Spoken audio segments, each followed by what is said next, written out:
Habari, karibu kwenye somo la leo. Je, umewahi kuhisi kama hauna sifa za kupokea baraka za Mungu? Masomo ya leo yana ujumbe mzito kwetu.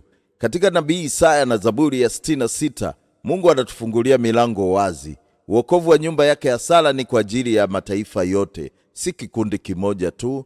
Mtume Paulo katika Warumi anatukumbusha kuwa huruma na wito wa Mungu havina majuto.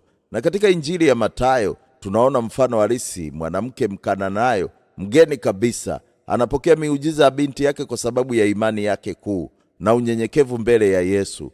Licha ya vikwazo vyote, Mungu haangalii asili yako, haangalii matendo yako ya nyuma wala udhaifu wako. Anachotazama ni moyo wenye imani thabiti na unyenyekevu. Leo hii usikate tamaa, piga magoti kwa imani, maana huruma ya Mungu haina mipaka. Je, uko tayari kuweka imani yako yote kwa Mungu leo, hata pale majibu yanapochelewa? Kumbuka, Mungu anatuona na anaendelea kutubariki daima. Amin.